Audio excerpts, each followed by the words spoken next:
All right, this is part 3 to chapter 22 as we kind of look at the progressive era and how some of the kind of changes to life that came about kind of in our urban culture.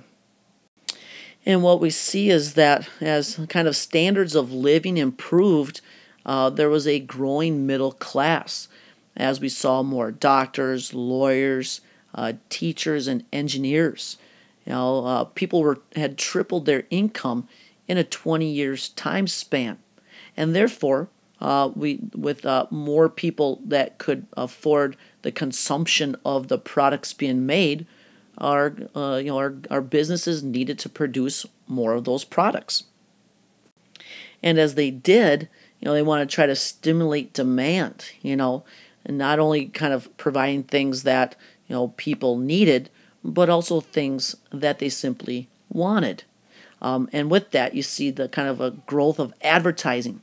From 1900 to 1920, we see advertising costs increase from 95 million to over 500 million, with some examples of advertisement that you got to really kind of question whether or not it works or is even needed.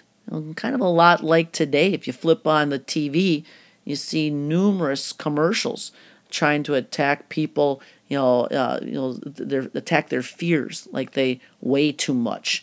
They have complexion issues.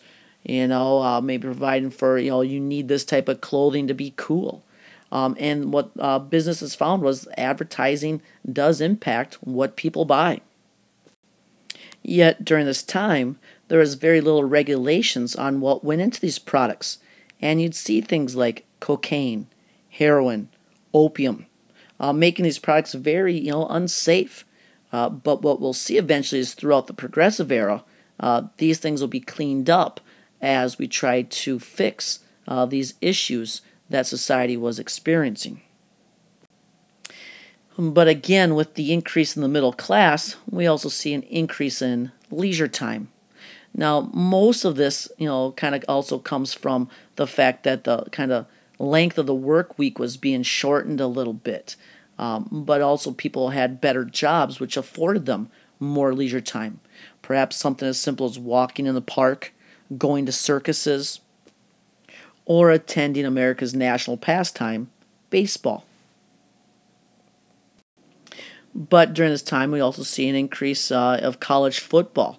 And at first, you might be surprised that colleges actually paid their athletes to come in rather than kind of taking their student athletes. But it was a very brutal game and very dangerous. In fact, in 1905, 18 people were killed and 150 people injured playing college football. And so much outrage was created because of this that in 1910 the NCAA was created to try to pass rules and regulations for these intercollegiate sports. Other popular forms of entertainment were kind of attending movies. For 5 cents you could attend the matinees and watch movies like D.W. Griffith's The Birth of a Nation. As director, he kind of instituted new kind of camera techniques like the close-up, different camera angles and fade outs and fade ins, sometimes even scaring the audience. We also had the phonograph, which allowed people to bring records into their home and listen to music and dance away. Kind of created a spread of more of a kind of common culture around the U.S. And with that, we kind of see the introduction of ragtime in 1911, which was kind of a more of a fast-paced rhythm, which kind of led to new dances and dance clubs around the U.S. Where people could go and dance a faster pace, not so much like traditional waltzes and dances like that.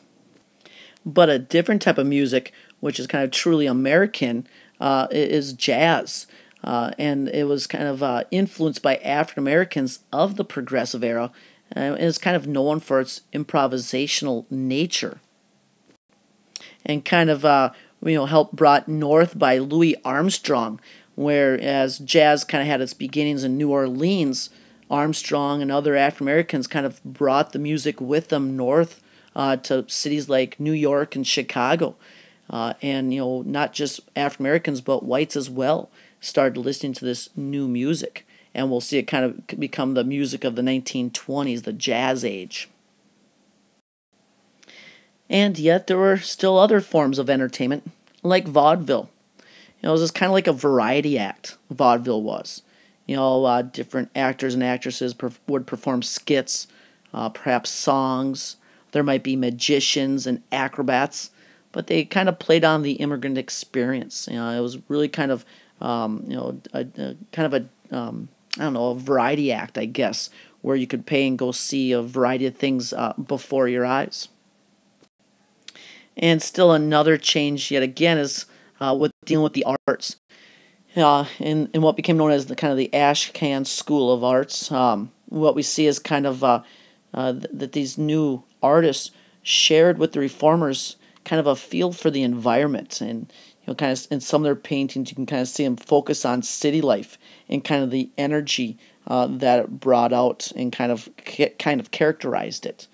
But you'll read more about kind of these different forms of entertainment and ways of life in your text as well. So we'll kind of end it there for chapter 22. But what we'll be looking at in chapter 23 is kind of more of the reforms to try to clean up society.